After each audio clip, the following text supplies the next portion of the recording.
volume down. Hi guys, I'm just trying to get set up. Just give me 1 second here.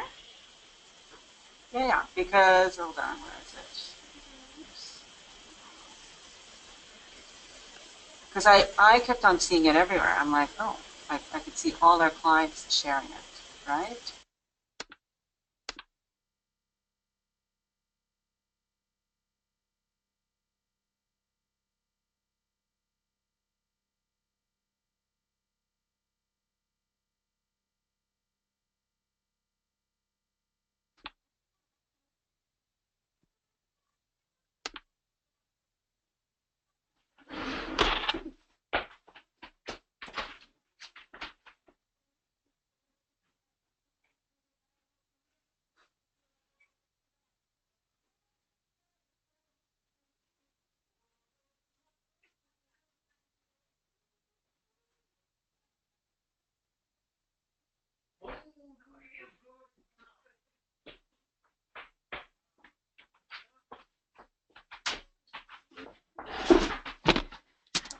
All right, guys, just 1 second. I'm just trying to get rid of the background noise here.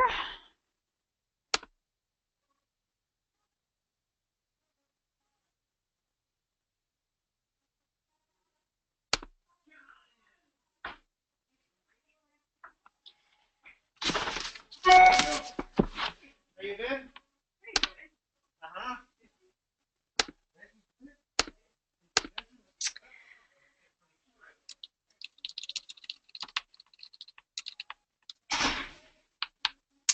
All right, guys, we're going to get started. Sorry about that. Thank you for coming today. So if anybody can't hear me or if anything's happening, they can just post a question down there. I think everything's good to go, and we are recording. So the topic today is good nutrition enough? So I thought about doing this presentation kind of stemming from some of my own health issues. And knowing how well I'm eating, I was kind of wondering what else I could be doing in order to improve my situation. So it kind of came from a personal area and kind of looking at it. We know that there are other important lifestyle factors besides nutrition. But it's really kind of looking at what else can we be talking to with our clients that are struggling or motivated or willing to try and improve their health through nutrition and other modalities as well. So we're going to go over a few things, like we're going to cover some stuff on what good nutrition is. So Simply for Life, I really believe in a lot of the stuff we're promoting and the how we're staying on top of the science and the evidence in terms of what is good nutrition. We're going to cover stress, sleep, other factors like food in our planet, and other factors like social connections, relationships, pleasure, and other alternative therapies like meditation and acupuncture. Okay, so I mean, each of these topics could be a presentation in themselves. So I have a couple videos in there just to help illustrate the point a little bit better and make it a little bit more interesting for you guys.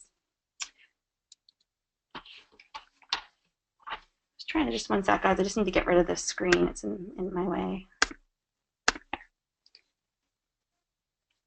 All right, blue zones. I don't know if anybody has heard of blue zones, but a blue zone is a region of the world where people commonly live active lives past the age of 100 years. So scientists and demographers have classified these longevity hotspots by their inhabitants' ability to live longer on average than anyone else in the world. So it's a pretty cool, so you see there's a place in California, in Italy, in Greece, in Japan, and in Costa Rica, where a lot of researchers are interested in these areas to see what it is they're doing in order to improve their lifespan. Okay, so a lot of the stuff that researchers have looked at, I mean, it's stuff that we'd be promoting anyway. But why are they living longer? What is it? And it's not just about nutrition or the perfect diet. That's the thing. There's a lot of people that get caught up in eating, the perfect diet. But if they're chronically stressed or if they're not sleeping well, you know, they're not going to improve their health without fixing those things as well, okay, or addressing them. So basically what we can learn from some of these blue zones are that most of them, the people that live in these areas, participate in moderate, regular physical activity, right, which we know is good, but we also know is a major issue in North America and with a lot of our clients. They have a life purpose, okay, you know, a job that you love, you know, raising your children, something you're passionate about. You know, you have a purpose in life, okay, and you feel like you're doing things that fulfill that purpose. They do stuff that they focus on things that help relieve stress, okay, so they do stress reduction techniques. They have a moderate calorie intake, okay, and a mainly plant-based diet. Moderate alcohol intake is also something that you would see in these blue zones, especially wine. So a lot of these areas, they will have wine with dinner, but they're having a glass of wine with dinner. They're not opening a bottle and finishing half a bottle. One glass turns to two, turns to three, turns to the whole bottle, which is, you know, what we're dealing with a lot of clients. So wine can have a positive effect on our health, but not if we're drinking a bottle a night, okay? These are things that we need to be talking to our clients about and making sure, you know, sometimes you miss that or you don't realize that your client's a wino and that they're having, you know, excessive amounts of wine throughout the week, and you know, talking to them about this and saying, you know, we're really not meant to kind of binge on wine or drink wine in excessive quantities more than what's recommended, and kind of talking about them about backing off. If they can just have, you know, a small glass of wine with dinner, I don't think there's anything wrong with that. It's just hard for people just to do that, especially if they're wine drinkers. So they have some engagement in spirituality or religion, okay, which also gives them a sense of community as well, right? They're going to be interacting with people when they're doing stuff like that as well. Engagement in family life, so family life is very important, okay, and engagement in a social life. So I remember watching a documentary on, I don't remember which area it was. It might have been in Japan, when they were, there was one lady in particular, and she was getting together with her friends. I think she was 100 years old. They were still getting together at lunchtime and laughing, having fun. They had wine. She was still gardening. It was pretty impressive, the level of quality of life she was leading. But you know, they put such a priority on their social life and relationships and having fun and laughing. These are also things that, you know, we can be talking to our clients about in terms of trying to lead the healthiest life that they can. Again, you know, Simply for Life is, we're kind of focusing on, you know, other reasons people might be seeing us besides just weight loss and nutrition. So food as medicine, right? We've heard that term before, and you know, I strongly believe that food is the base of good health, of course. But what is good nutrition? Okay, so you know, a lot of people you'll see, they come in, no, I eat well, I'm eating well, and then you go through what they're typically eating, and it's what they think is good nutrition. So obviously, you know, that's one of the things that we're doing here at Simply for Life is educating people on what good nutrition really is.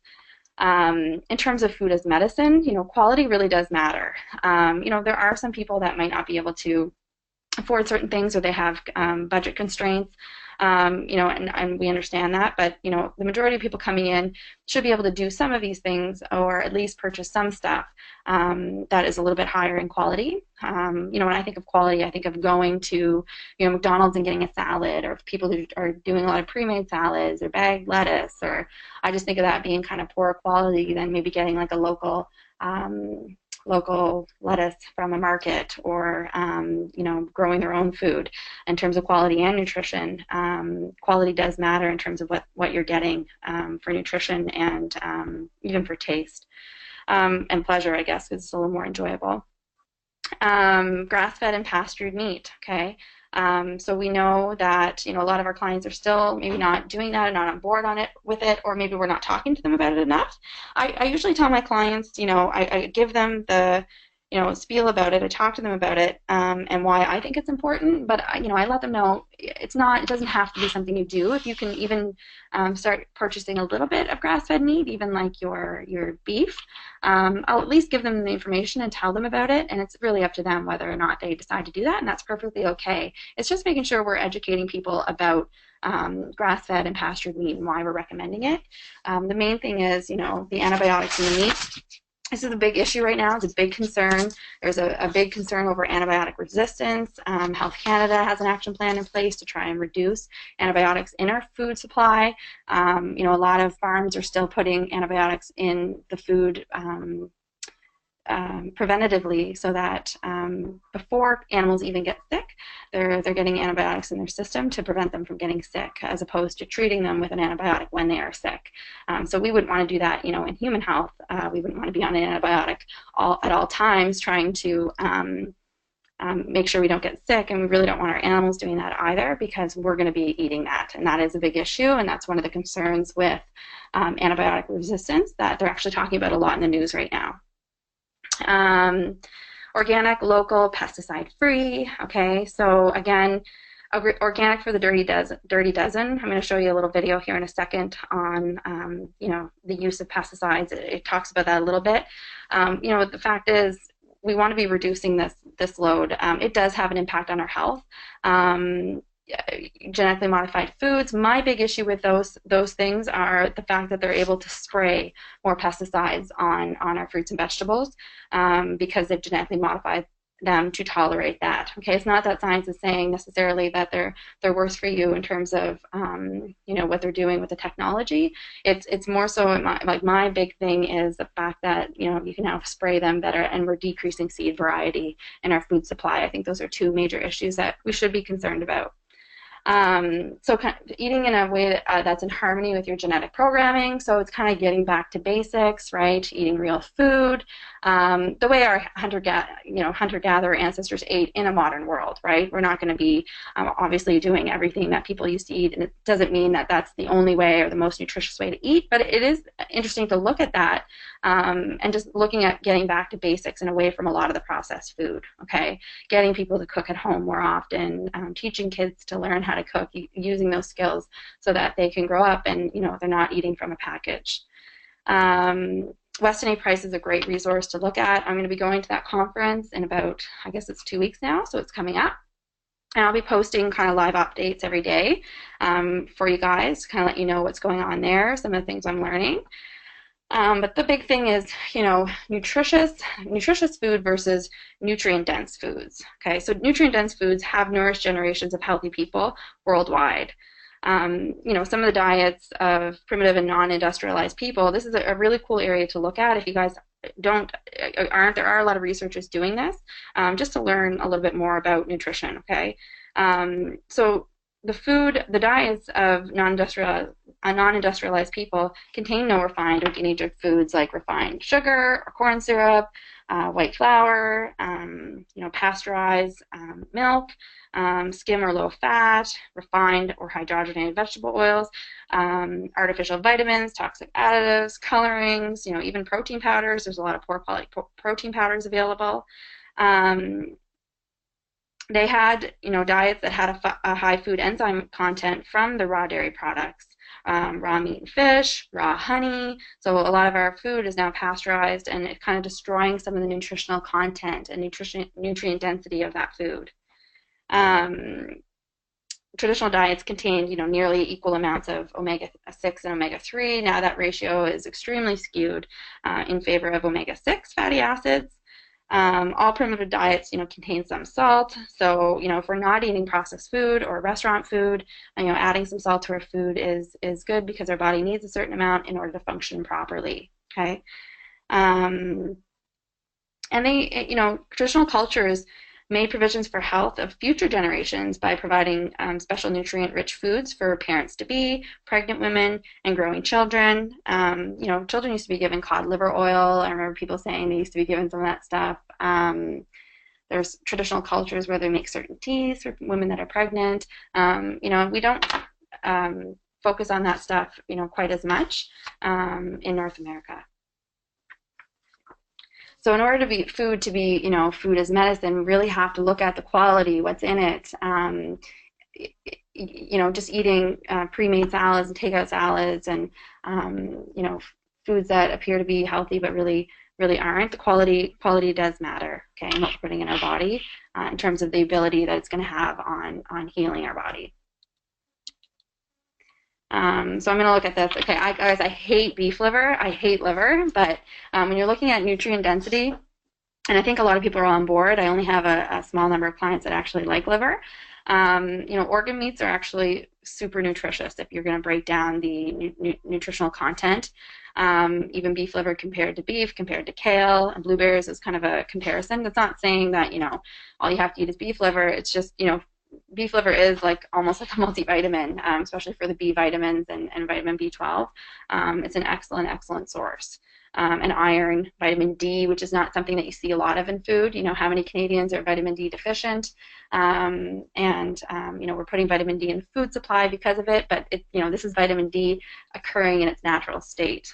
Okay, vitamin A, high levels of vitamin A. Again, you're not going to eat beef liver, every day, but incorporating it into your diet every now and then isn't a bad idea. In terms of nutrient density. So it's looking at, what is nutritious food and what foods do provide the biggest nutritional bang for the buck. Again, you might not get a lot of clients eating beef liver. This is something that it's my challenge. I'm trying to challenge myself with Bruce. We're going to try to eat liver once a week. He likes liver. I think it tastes like a farm or barn. I think it's disgusting. But, with a little bit of butter, or maybe the way it's prepared, I'm going to challenge myself to try and enjoy liver. Or even some people are mixing it with other meats, making like a hamburger or a meatball out of it. I might even try ways like that. I don't mind pâtés, but if you look at places like Europe where they really seem to have a handle on better quality food, they're eating lots of organ meats. They're eating pâtés, livers, and other cultures are still doing that. China, Japan, they're eating even insects and stuff that we don't think as appetizing. It's not something that we're really going to be talking to our clients a whole lot about unless they're open to it or like it. But it's something that people used to eat a lot back in the day. I remember my mom ate beef liver, I think once a week. They had that. So, we really have gotten away from a lot of the foods that do provide a lot of good nourishment for our body, okay? Boneless, skinless chicken breast, comparatively, it's not that nutritious, right? The dark meat, the duck, if you're actually looking at the breakdown of the macronutrients, the micronutrients, the vitamins and the minerals, dark meat with the bone on it, duck, lamb, chicken liver, organ meats are actually a lot more nutritious. Okay. Food in Our Planet, we're going to watch a little video. I hope this shows up on, I'm assuming you guys are seeing everything that's on my screen. So Bruce wanted me to talk to you guys about this today. We're going to be, it's a new documentary that's coming out. Let's see if it loads here. I did post it the other day, so someone may have watched it. It's about 4 minutes in length. If we stay on our course, we could look at a worldwide catastrophe. We're wasting about 40% of all the food we produce. Way before it's ripe, travels so far that it's dead. The extension that's going on in seed varieties is unprecedented. Our lakes, our rivers, our streams, and our oceans are so polluted with pesticides. You cannot feed the world from dead soil. Then the ecosystem begins to unravel. We can actually change the whole system by changing our food. But it takes the will of the people. And I think that time is coming. I'm going to keep telling people to help, and they'll tell other people. And hopefully soon the planet will change to gardens and healthy people, and stuff will be labeled. Girl Scouts of the USA, if you're listening to this, get the most out of this cookie. 35,000 signatures, and it will be a better place. 70% less water, 2.5 times faster growth, superior nutrient-dense food, 50% less fertilizer, and over land that nobody's using. That, to me, is the paradigm shift in urban agriculture. And it makes you think, why aren't there more people like you doing things like this? Well, I think there's an army out there. There really is. I've been working with Eric Cutter at Alegria Farms. He said, how is Montana? And I said, I went to this place called the Green Powerhouse, and I met this man, Michael Smith. He's amazing. He's brilliant. We're trying to emulate something that nature is doing So you're doing in 4 to 5 days what nature would take in about 400 years. 400 years. Wow. That's pretty amazing. And accelerate the regeneration of soil. I mean, it just completely changes the way everything works. I worked with physics engines that are used in video games like FIFA and Grand Theft Auto, Halo, which involve a lot of artificial intelligence. Then I realized that there's a lot of applications that can apply back into the real world of energy production and sustainable agriculture. Wow. They're disrupting food, fuel, and fertilizer all in one little powerhouse. They worry about it getting squashed before it gets out. You're going to have a lot of pushback. I think you got a game changer here. We have countermeasures. Good. Good. And you know what? We have an army.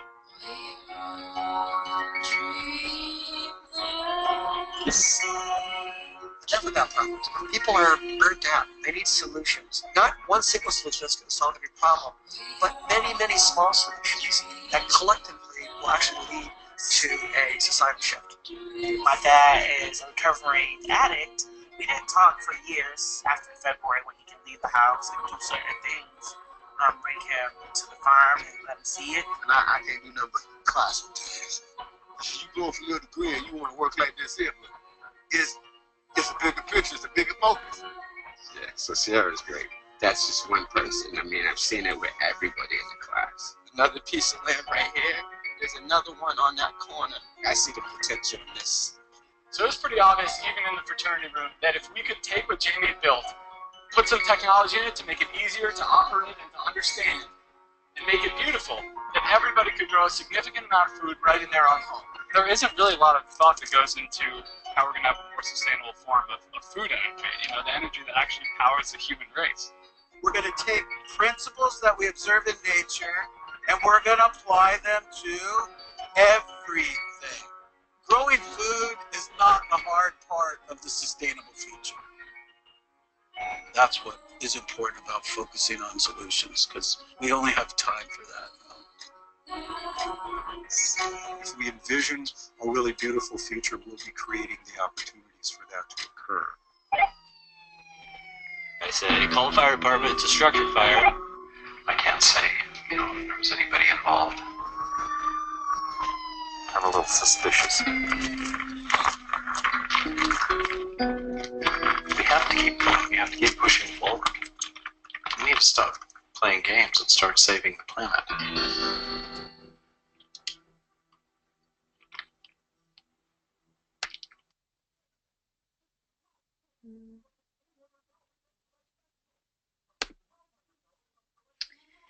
All right, guys, so that's a new documentary that's coming out. Bruce wanted me to talk to you guys a little bit about that because, again, we want to be talking to clients about this stuff, and the more they understand, knowledge is power.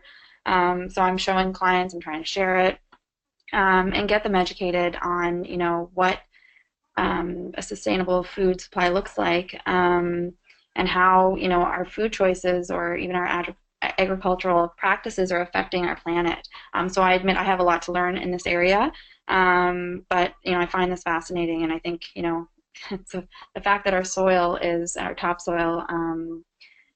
Basically, we're ruining the planet with our food production technologies that we're using now. So it's looking at other ways that we can feed the world, and when you talk about budget and people not being able to afford foods, well, there's lots of things like people growing their own food. It's not that difficult. You can do things inside. You can do things in the spring and summer. You can do things in cold cellars.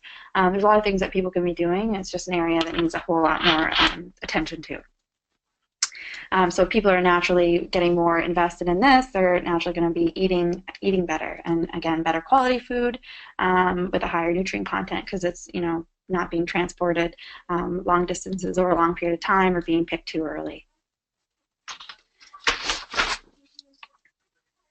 All right, we're going to talk about stress. So this is an obvious one, guys. We know that most of our clients are dealing with some level of chronic stress, okay? Sometimes worse than others. So we're going to talk about environmental demands of stress, but also internal demands of stress, okay, that they both tax or exceed the adaptive resources of an individual. So we have environmental stresses like, losing a job, having a fight with a spouse, driving in traffic can be an environmental stress, or even money. But what we don't talk about a lot are some of the physiological stresses that people are facing, like insomnia. Okay, that's a stress on the body. Chronic infections, inflammation. Okay, we're dealing with a lot of people that have chronic inflammation. Okay, a lifetime of bad lifestyle habits, chronic stress, poor sleep, poor diet, take a toll on the body. Okay, autoimmune disease. So we just talked about that not too long ago. It's so prevalent right now, guys. The number of people with autoimmune diseases. Just start looking for it. You'll see it. Environmental toxins, so we talk about this in our restorative detox. Dieting, so chronic dieting in and of itself is a stressor, and too much exercise. Okay, so there are psychological stressors and physiological stressors that we have to be aware of and talking to our clients about. Our bodies aren't made for chronic stress. Okay, so one of the reasons chronic stress is so destructive is that our bodies didn't evolve to deal with it. We're set up to handle short-term acute stress fairly well. It's this chronic stress that is what we have to worry about and what's debilitating. So this type of stress provokes feelings of hopelessness and helplessness. It's what psychologists call a defeat response, and it's the defeat response that leads to increased fat storage, abdominal obesity, tissue breakdown, suppression of the immune system. How many people have been stressed and then have got sick kind of closely after that? That used to happen to me at university. I was super stressed with the sports I was playing and school, and things were kind of, or boyfriends or whatever, and there's too much stress to handle. I would almost immediately get sick. I remember driving home in a winter storm from Halifax and gripping the steering wheel, just chronically stressed for the whole drive because it was a really bad storm. Probably should have stopped, pulled over, and I had kind of a crappy car. And I got sick the next day, just immediately. I mean, I know that when I'm stressed, I get sick. So it suppresses the immune system and a lot of other negative effects. So a really good book that you guys could pick up, or you can recommend to clients. I've actually recommended this to a few clients, and they've. I love it when I recommend it and clients actually buy the book and start reading it. Is Why Zebras Don't Get Ulcers. So it's a good book talking about chronic stress and how we're not adapted to be able to handle that. So it kind of goes into the science and some of that stuff in the book. It's a pretty interesting book. So you could pick it up to read for yourself to kind of understand this area a little bit better, or even recommend it to a client who is, you are recognizing is chronically stressed. Okay, because again, knowledge is power. If they understand what some of the stuff is doing, they're going to be more motivated to make the change. So we know the effects of stress. Stress can cause skin problems like acne, psoriasis, eczema. I'm not going to go into all of this, guys, but the stomach, that's a big thing. If you're stressed, some people actually have stomach pain. It can cause ulcers. It can exacerbate irritable bowel disease, IBS. It can also, stress can make people eat more. It can decrease absorption. We know that B vitamins, C vitamins are depleted quicker in times of stress. It can affect our reproductive system, so our hormonal system, and again, all of this stuff can affect our body's ability to lose weight. So this is why we need to be paying attention. If our client's eating really well, following the plan, doing some exercise, but they are chronically stressed and they're not dealing with it, or they're not trying to figure out ways to minimize stress, they're not going to feel good, and they might not see great results in the program. So, instead of focusing on the food in somebody that is chronically stressed, you might need to shift the focus and start getting them, okay, we're going to change focus here, and we're going to start talking about your stress, and we're going to try to start setting small goals each week on how you can minimize that stress. People really appreciate when you do that. I had a client the other day that came in here. She was stressed. She was talking about quitting. She was, a great client of mine, and I think she just had a bad week, and I think she was really stressed and was kind of taking it out a little bit on me, which was a little bit surprising because we had such a good relationship. But I realized and recognized, she was just had a really stressful week, and I just said to her, I said, listen, I think, did you have a stressful week? And we just kind of had a talk. And so she's trying to do too many things. And we'll see a lot of clients that do that. They're trying to eat well. They're trying to get their snacks. They're trying to prepare their food. They're trying to get to the gym. They're trying to exercise. They have family. They have work demands. So it's, I just told her to calm down and to take a step back. And I said, I don't want you exercising anymore. I actually told the client not to exercise. I said, you're putting too much stress on yourself to even get to the gym. Let's not focus on that right now. Obviously, you're telling me right now you have a lot of work stress. Let's focus on what we can do to help minimize that stress. So she had a yoga membership and she was talking about, well, I can't get to yoga. I said, why don't we just focus on you getting to yoga, not focusing on the gym, just yoga 2 times a week. 1 time if that's all you can do, whatever she can commit to. And she decided, 2 times was reasonable. Anyway, that consult really went well because she started doing yoga. She's been doing it consistently 2 times a week ever since. Her weight's going down. She's more aware of her stress and what she needs to do in terms of dealing with it. So we have a plan of what's happening with the stress. Part of it is, they have a job that's working away and traveling long hours. So talking about getting out of that situation, she's recognizing that it's affecting her health, her results, and her mood. So talking to your clients about minimizing stress, and we will have some updated handouts on some of these areas. Again, we have Nicole here helping us with some of that stuff to get the stuff kind of turning over a little bit quicker. We have stuff, just as an update from the autoimmune stuff kind of sent off to Bridget, the recipes, that kind of stuff is all in the works right now, so we'll have lots of stuff coming out. So minimizing stress, okay? Learning to say no. These are things you can talk to your client about, okay? I have a lot of clients that say yes to everything. I have some clients that I'm like, say no. It's okay to say no. I do this a lot too. I used to say yes to everything, and Claudine kind of started talking to me about it's okay to say no. You can say no.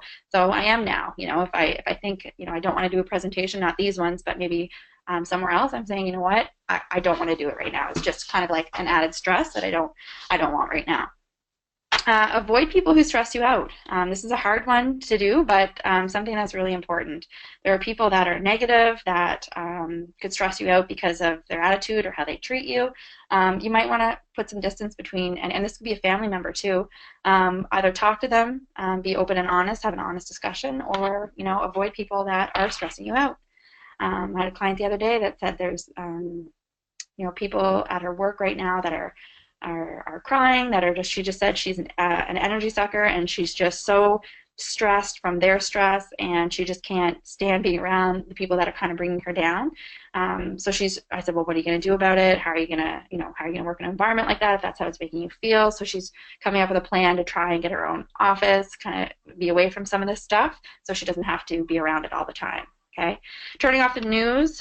Some people listen to news 24/7 all the time on the radio, on the way to work. It's not like you can't listen to the news and stay up to date on world events, but there is a lot of bad news in the news. That's typically what they're reporting. There aren't a lot of good feel-good stories in the news in general. It can be stressful. It can be stressful for a lot of people, seeing what's happening in the world. Now, it's not, we're not saying being ignorant, but maybe just, reading in the paper or watching the news, the 5 o'clock news or something, but not, chronically having it on, listening to it all the time, because it can be quite negative. Giving up pointless arguments, okay? Reframing situations. So a lot of times we experience stress because of the meaning we assign to certain events or situations. So changing your perspective is enough to help relieve stress. So, we'll talk about traffic example. So if you're stuck in traffic, that can, for some people that can be a disaster. People get road rage, they get pissed off. But it can also be an opportunity if you look at it as a disaster, or you look at it as an opportunity for contemplation or solitude, or even, an opportunity to practice deep breathing, right? You can't control that traffic or a traffic jam. Yeah, nobody likes waiting in traffic. I hate it. I'm impatient. I don't want to be in traffic, but if you let it stress you out, being aware that, okay, I'm stressed out right now over this traffic, what can I do to, there's nothing I can do right now. Even being aware of it can help you to change it or reframe your situation, okay? Lowering your standards. Now, we're not saying, completely lower your standards and don't have standards, but a lot of perfectionists, they have high standards, and sometimes, not being a complete perfectionist can still be, just accepting that not everything has to be perfect, okay? Practice acceptance, okay? So, there's a quote, all suffering is caused by wishing the moment to be other than it is. Many things in life are beyond our control. So we need to learn to accept the things that you can't change, Okay, so again, this takes being aware of it and recognizing, and it can help again change your perspective. Okay, and practice acceptance. This is where I am. A lot of clients, right? They're not okay with where they're at, right? Anything is better than where they are right now. But if they can accept that this is where they are, that they are working towards a better them, better health, then they'll feel better about it and help minimize and relieve stress. Being grateful. So we talk about this in the restorative detox. It's really a powerful tool. I've had a lot of clients that have had really great success with it.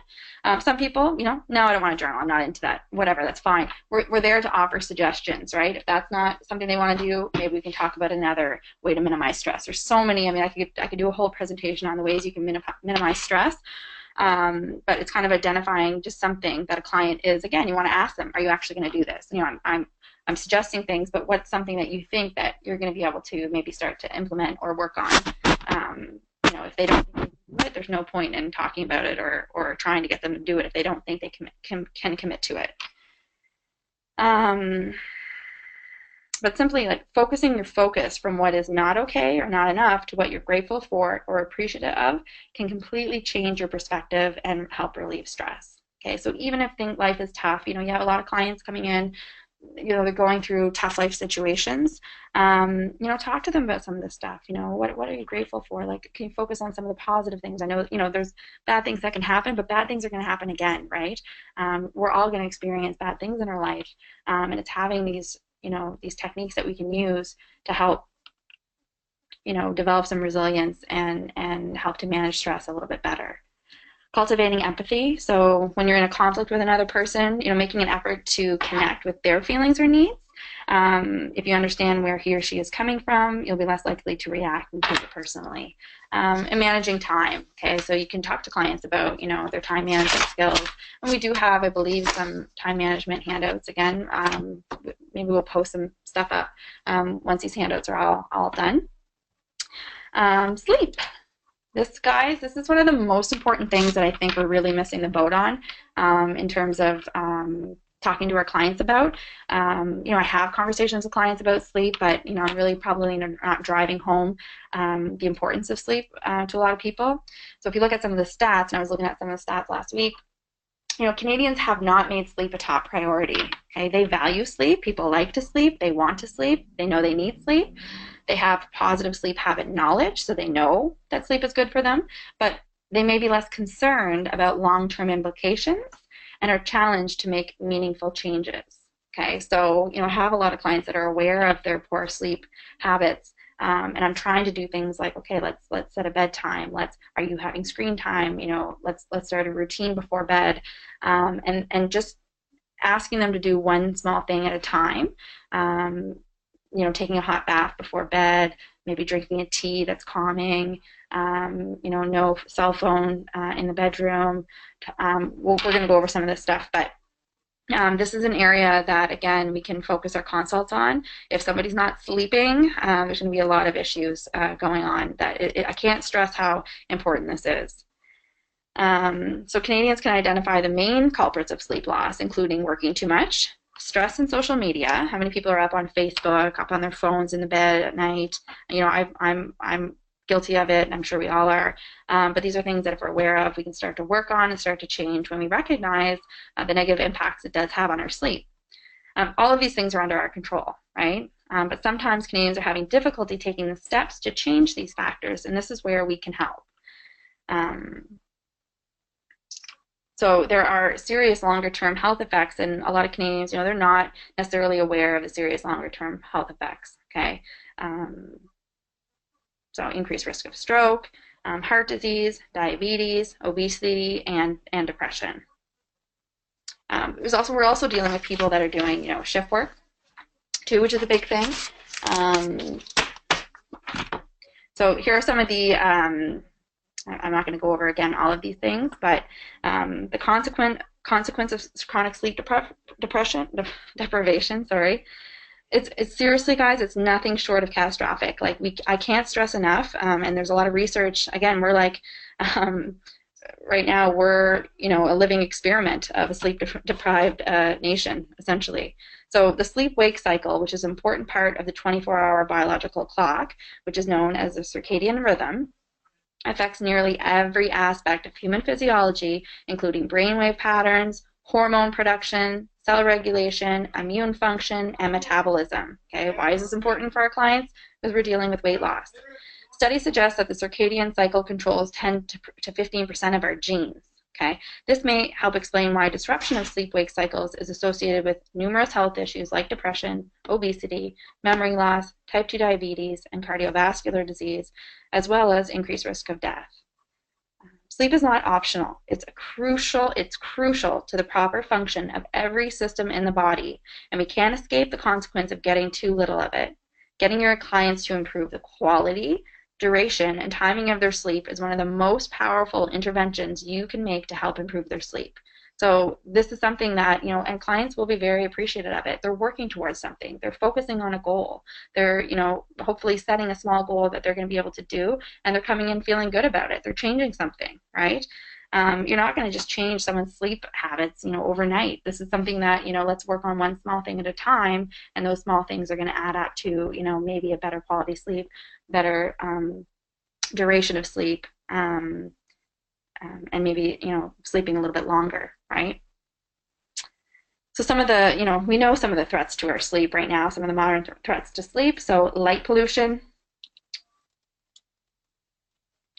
So excess artificial light, this is a big thing. Exposure to artificial light at night affects the circadian rhythms. I mean, we can't totally, obviously, get away from lights at night, but there are some things that we can do. But the artificial light shifts our biological clock. Okay? It does this by suppressing melatonin, which is an important hormone that helps to regulate the sleep-wake cycle. It also plays a role in other biological functions. Okay? Electronic media use. Right, that's a big one. TV, computers, cell phones, video games. How many people have TVs in their bedroom, or using computers or laptops in their bed, their cell phones? Too much electronic media use at night has been shown to interfere with getting a good night's sleep. Okay, guys, we know this. There's a lot of research coming out about this right now. Change in work habits. So again, work is the primary activity exchange with sleep, and work hours are much longer than they once were several decades ago. 20% of the population in industrialized countries now work beyond the normal hours in various types of shift work or flexible work schedules. And we also have, cell phones, laptops, the internet that are barriers to separating work from leisure time.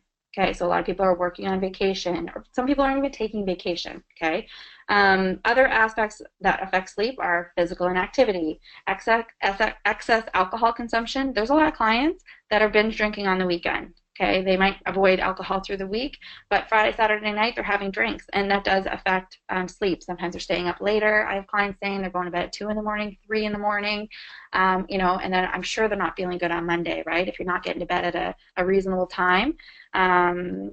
Illicit drug use, that's something, I don't know, which I don't have any clients that are being open and honest about that necessarily, but I'm sure there's clients that I'm seeing that, are using drugs. Smoking and caffeine are all associated with decreased sleep duration and quality. If you have a client that doesn't sleep well, you're going to want them to avoid some of these stimulants, okay? So improving sleep. What can we do to talk to clients about improving sleep? Making sleep a priority. Okay, a lot of people, they're not. They'd rather, watch Netflix or surf Facebook than sleep. But, the amount of sleep that's required for optimal function does vary from person to person. We require more sleep when we're younger, but research kind of points towards about 7 to 9 hours of sleep per night is what most people need. I have clients that say I can function on 5. Well, they may be functioning on 5, but that doesn't mean it's not having harmful effects on their long-term health. Okay. So yeah, I can work off less sleep than my husband. He needs 8 hours. I need 7. I can function on 6. I can go a few nights of not great sleep and still function where he might not be able to. But that doesn't mean that I'm not doing negative damage to myself if I'm doing that all the time. Control your exposure to light. Okay, light is the primary determinant of our circadian rhythm and sleep-wake cycles. Exposure to light at night suppresses melatonin, like I said, melatonin production, and exposure to light in the morning resets the internal biological clock and improves sleep at night. So I do this in the morning. I mean, right now, we're waking up, it's dark. So I'll turn on a light. Again, it's artificial light, but at least it's something that's helping, reset my biological clock. And it helps me get up out of bed. Avoid exposure to light at night. So again, avoiding or minimizing computer or tablets within 3 hours of bedtime. You know, I have clients messaging me, oh, I'm in bed, but they're messaging me, and you know, and there I am, like getting the messages, and I'm in bed. You know, we're all doing it, but you know, it's being aware of it and trying to slowly start to commit to making these changes. Using blackout shades to make your room as dark as possible. You know, people can wear a face mask at night. There's orange tinted glasses now that are available. I don't know how I feel about, you know, walking around with orange tinted glasses at night, but you know, some people might want to do that if they're really struggling with sleep. So, you know, letting them know that it's an option. This could be a really good option for people that, you know, do have to be on the computer late at night, or even, I don't know, maybe you're working a night shift and they're on screen. But orange tinted glasses that block out the spectrum of light that can help suppress melatonin. So they have been shown to have an ability, like an effective, like being very effective in reversing artificial light's melatonin suppressing effects in clinical studies. And they've been shown to improve sleep quality and mood.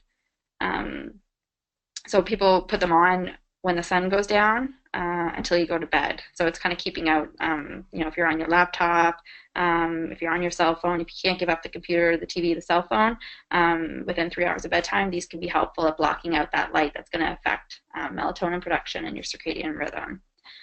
Move the body. Okay, we know that people that exercise. Now again, be careful with exercise at night, especially for females. That could be a negative effect. I know if I play volleyball on Tuesday night, get home at 10, I have a really hard time getting to bed after volleyball because I'm wired.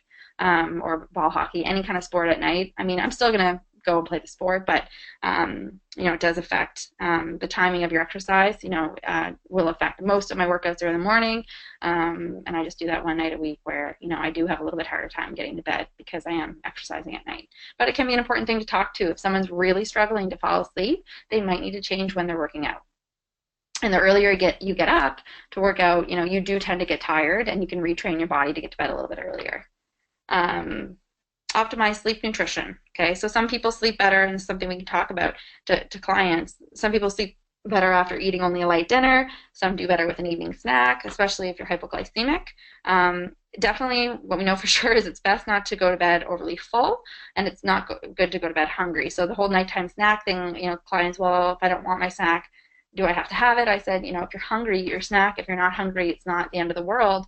But if somebody was hypoglycemic, or, you know, somebody with diabetes, you're going to want them having their nighttime snack to help with sleep.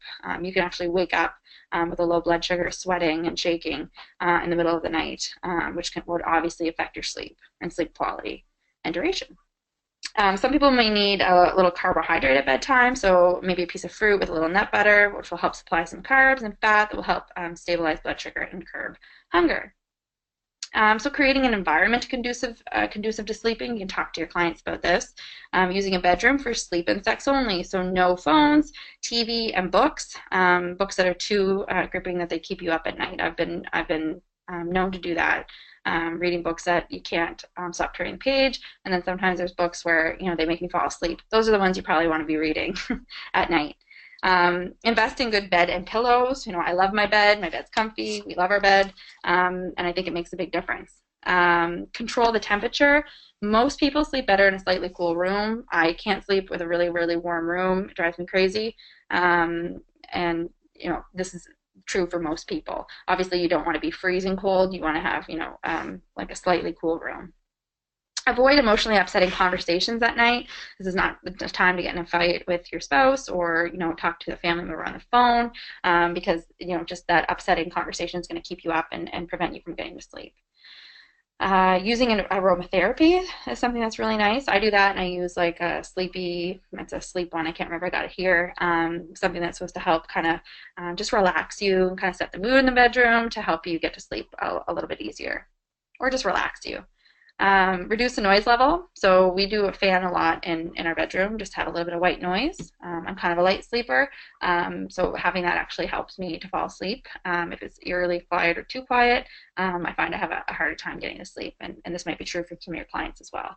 And managing stress. Okay, obviously, you know, I remember back in the day when I was in school, or, you know, you have relationship issues, and all you're doing is up thinking about things and things you need to do, and that can play a huge role, and that could be a big issue with a lot of clients. They might just be up overthinking, and you need to ask your clients, why aren't you sleeping? What are the reasons you're not sleeping? So that we can help suggest things that they can do to help improve their sleep. Exercise. So we are living in an epidemic of inactivity. Okay, we know this, and it's not just we'll get into this. So people were highly physically active until the Industrial Revolution. So in the 1800s, approximately 90% of jobs required manual labor. Today, only 2% do. There have been dramatic changes to how we live, communicate, travel, use technology, and get to and consume food. The typical American walks only about 5,000 to 6,000 steps per day. Okay, sitting is the new smoking. We've heard that before. We weren't born to sit all day. Guess what I do all day? I sit all day. And I know it's not a good thing. It's not good for my posture. I'm actually hunched over right now. My posture is atrocious. And I am having neck and back issues because of the way I'm sitting, right? Because of the fact that I'm sitting all the time. So, I need to do take some of this advice that I'm going over right now. So too much sitting, and this is what's important, too much sitting in sedentary time is harmful even if you're getting enough exercise. So I'm exercising, 3 times a week. I'm going to yoga. I'm doing volleyball. That's not enough to negate the fact that I'm, sleeping. I guess sleeping laying down wouldn't be as bad as sitting, but I'm sitting all day. I'm driving in my car to and from work. 10, 12, it's probably 12 hours of sitting.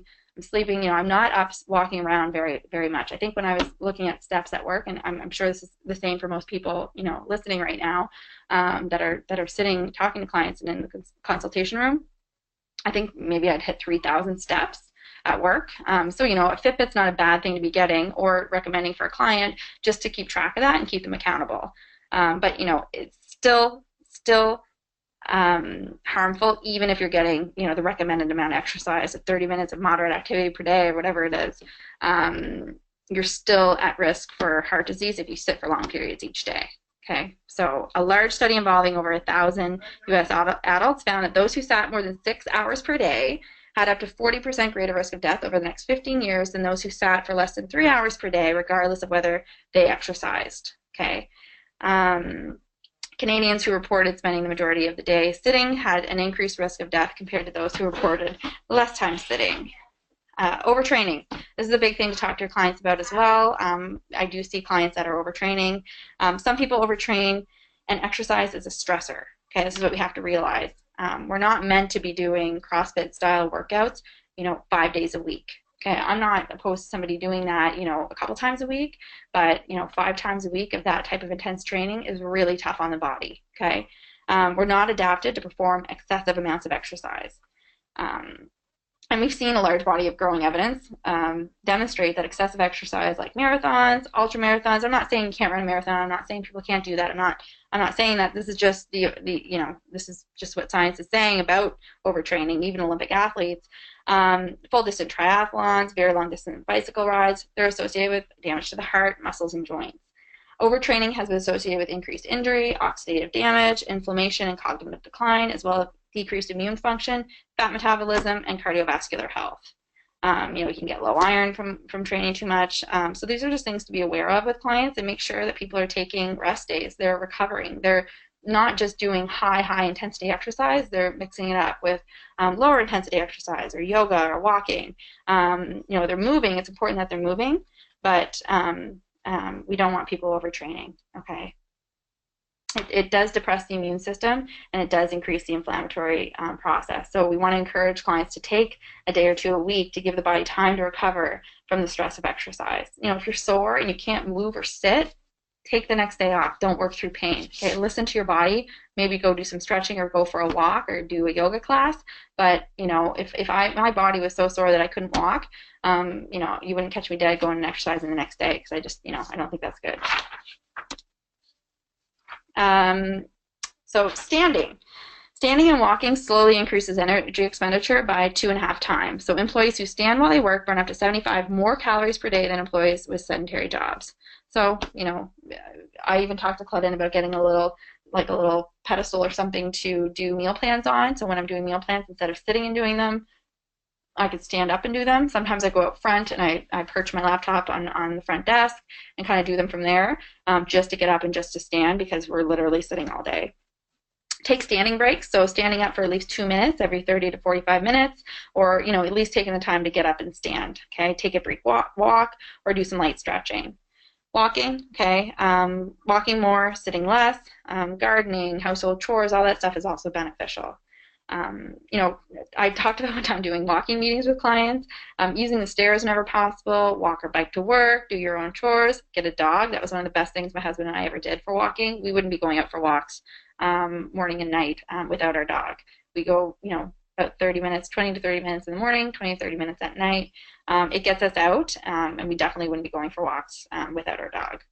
Choose a hobby that requires physical activity. So, I'm doing volleyball. You could ask a client, what do you like doing? There's pickleball. There's some great sports that some people are playing, getting really into. That also, again, gives them a sense of like social connectivity and connection, and help develop relationships or meet people. Obviously outdoor activities are excellent. Anything to get outdoors, snorkeling, hiking. I know in the summertime, clients don't want to be in the gym. I don't want to be in the gym a lot in the summertime. So there's a lot of outdoor activities that you should be promoting. You should be promoting people to get outside, because there are, other benefits of just being outside in nature and getting fresh air and vitamin D. Aiming for about 10,000 steps per day. Again, you can talk to your client. I have clients that are on my Fitbit. You can challenge them. It's kind of fun. Integrate light activity throughout your daily routine. Okay. Workspace solutions, again, there's standing desk options, there's the treadmill desk, Bruce used to have that, sitting on a balance disc. So this is something, these are kind of the things that I'm thinking of maybe trying, sitting on a yoga ball, because they require small postural adjustments while you're sitting. Taking frequent breaks, so breathing, stretching, standing up for 2 minutes, doing some strength exercises, going for a little walk. These are also some solutions to help get yourself moving a little bit.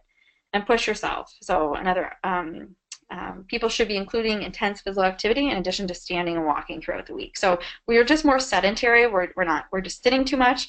We're not standing. We're not walking enough. And just the little bits of exercise, it's not enough to improve our health. Okay, so we need to be doing things like standing, things like walking, movement, more activity up. But also some intense intermittent exercise research has shown will result in reductions in weight, improvements in blood sugar regulation, similar to equivalent amounts of lower intensity continuous activity. Okay, so Tabata style workouts, skipping, running on the spot, something that's going to get your heart, just doing little interval training, Tabata workouts, HIIT training, metabolic resistance training. We do that a few times a week at the gym beside us. Again, I'm not doing it every day, because you don't want to be doing that stuff every day. So Tabata, HIIT, if you have a client doing that all the time, it's not good for them to be doing that all the time. You want to make sure they're switching up their routine, doing a little bit of strength training, just making sure they're getting more active in their daily life. These are things we should be talking to clients about, and understanding that exercise can be a stress on our bodies as well. I don't know how I'm doing for time here, guys. Ooh, not very good. Might just go just a little late. I'll try to go through this quicker. So social connections and relationships. I don't know if you guys know, like there are some people that you can some clients that you have that you can tell, they don't have a lot of, they might be living alone, but might not have a lot of friends, might have some mental health issues too, that kind of promote that, kind of lead to them being a little bit more isolated, or feeling lonely. So feeling isolated from others can disrupt sleep, it can elevate blood pressure, increase morning rises in the stress hormone cortisol, alter gene expression in immune cells, it can increase depression, and lower overall subjective well-being. So I'm not going to go over, just because we're kind of running out of time. There's a couple links there you guys can read on intimate connectedness, relational, and collective. So, feeling like you're part of a group, having face-to-face contacts that are mutually rewarding, or having someone in your life you feel affirms who you are. Okay, these are kind of the things that are the types of connections that are important. And research has shown that it's not solitude or the physical isolation itself, but rather the subjective sense of extreme loneliness that is most disruptive. Many people living alone are not necessarily lonely. Okay, it's important to know that. Just because you live alone doesn't mean you're lonely. A lot of people that I know that live alone have lots of, they have a busy social life. They do have lots of social connections and relationships. or even a pet, right? Positive emotions may be an essential psychological nutrient that builds health, just like getting enough exercise and eating leafy greens. Okay, so we talk about this all the time. I have clients in here negative, I'm calling them out on it. You know, your attitude is negative. I had a client last week, so negative and so down. I just said, listen, like, do you realize how negative you're being? And I probably said it in a nicer way. But basically, this week she came in, different person, totally different mindset, totally different outlook. She really switched her. We have to be paying attention to our clients' attitude and their talk, because, you know, if they don't change that, they're going to have a huge struggle changing their lifestyle and their nutrition. So human beings are social creatures. We need to maintain social connectivity to maintain physical health and longevity. This is really, really important, and again, something we need to be aware of. Pleasure and connections, okay? So touching, okay? Being a hugger, okay? Hugging has been shown in research to be beneficial to our health.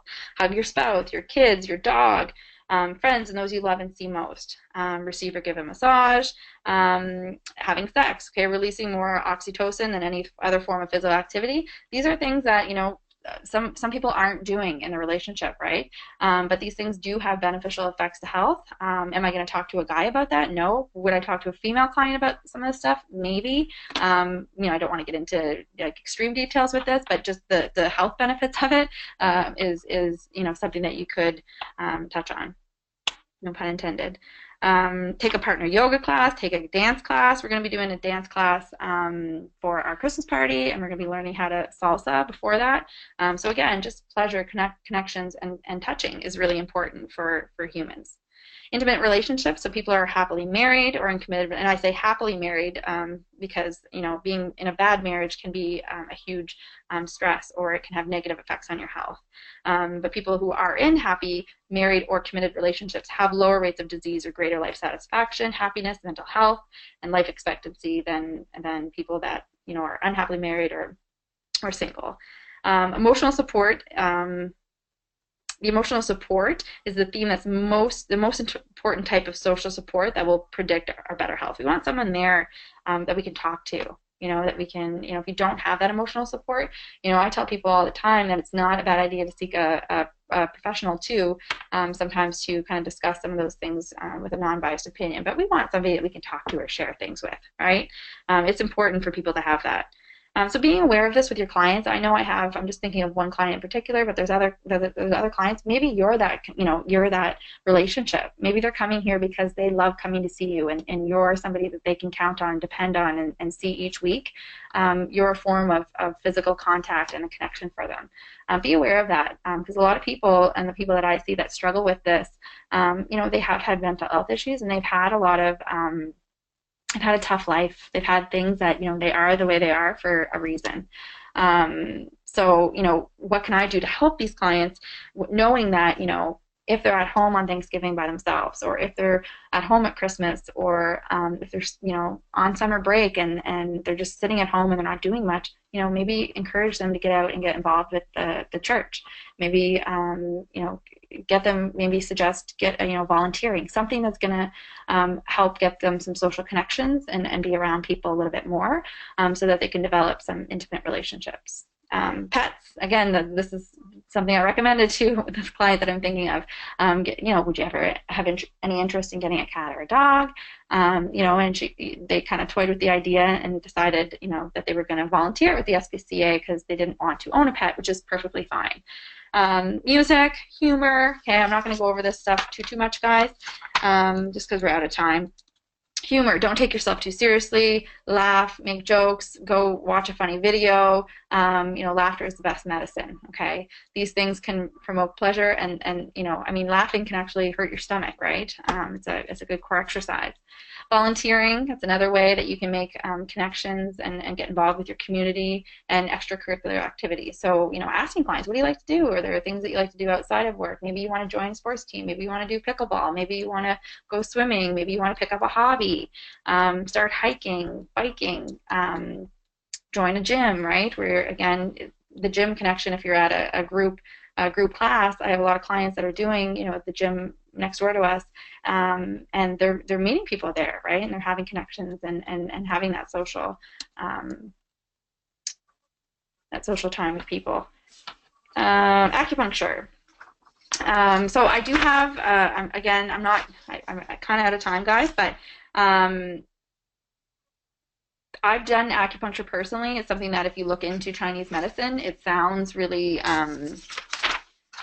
quacky when you read about it. But again, I have an open mind with some of this stuff because, you know, researchers in acupuncture, they face like a lot of challenges similar to researchers in other fields, but you know, they have a hard time recruiting people, blinding issues, you know, how do you use a fake needle when you're trying to control for it, and funding issues, right? There have been some recent research that has shown improvement in methodology in some of the acupuncture science that's out there, and there are some promising things that research is showing. I can't go into it in this amount of time, but there is, you know, The Science of Acupuncture is an excellent documentary. That was, you know, when I was thinking of doing acupuncture for some of the stuff was going on. I watched that and I really thought, wow, there might be something to this, and we just, you know, science might just not have all the answers yet. So one of those things, can't hurt, might help. You know, don't tell people that it's going to cure you. You say, you know, maybe it's going to be able to help you. I've seen it help. I had a client cancel a carpal tunnel surgery because of acupuncture to this specific person they were going to. Trigger thumb, another client booked for surgery. Again, 3 months later, it's not a miracle. It took a little bit of time, and they canceled their surgery without doing anything else, and having tried a lot of other things to avoid surgery. Headaches, I've seen it work with digestive issues personally. And it can work with anxiety and depression. So there is a lot of research coming in this area, and The Science of Acupuncture is a really cool documentary to watch if you want to understand it a little bit more. And it's from you know, a scientist who's going to China to kind of understand, you know, what's behind some of this stuff. I mean, in China, they're using it in hospitals. They're actually using acupuncture for pain control in open heart surgeries. So if you watch that documentary, you're going to be pretty blown away with what some of the things they're doing. You know, so just saying acupuncture doesn't work and closing your mind to it, you know, I hate when people do that because we really don't know. Okay, research doesn't have all the answers, and there is actually some promising research in this area now, that there's better quality research available and being done. There's an interest in this area. Supplements, I'm probably just going to skip this, guys. We know that sometimes people are going to need supplements to cover nutritional gaps. I was going to go into the genetic defect thing, but that might be you know, a good thing for another webinar. Getting someone from point A to point B quicker, okay, especially with digestive issues. That's the first thing I can think of, where I've seen supplements be super, super beneficial. And people with certain chronic health conditions or on certain medications may require some supplements outside of, again, just nutrition and food alone. And then meditation. So again, there's a little link on here I was going to watch with you guys, but let's see, here's this last slide. The scientific power meditation, I really can't get into this, and I already ran out of time with all that I've done, so I thought this little video would be good. So the scientific power of meditation, and I put a couple other links there for you guys to watch. The Power of Meditation, which is another BBC documentary, same scientist that's going in and looking at the science behind meditation. And there's some communities that are literally just they meditate every day. It's like a meditation community. It's pretty crazy when you watch it and just see what some people are doing. So the scientific power of meditation kind of goes over some of the recent research in meditation. There is an interest in this where they're doing MRIs, brain imaging.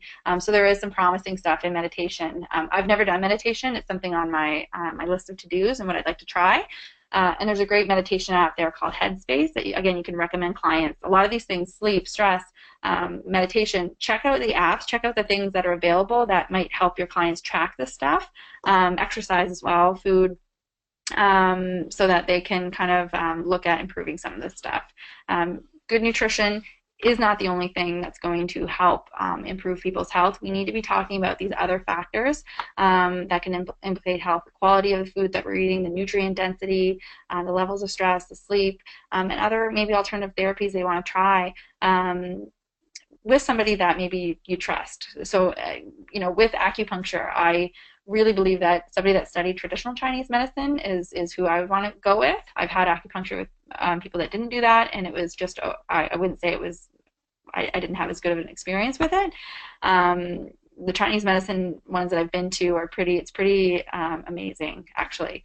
So again, keep an open mind, try it yourself. If you don't believe it, try to understand it a little bit better. Don't just say that it's, like quackery if you haven't really looked into it, read about it, looked at the research, or even tried it yourself. Okay, so thanks for coming, guys. You can email me any questions or post on the SFL Learning page. I can't remember what the next webinar is, but make sure you guys register and sign up. Clutton will be sending that out. If you have any questions, we're not opening up the questions because there's just too much noise in the background when we unmute everyone. So send me an email if you have any questions, or post on the SFL Learning page if you have any questions, comments, concerns, or anything. Thanks for coming, guys.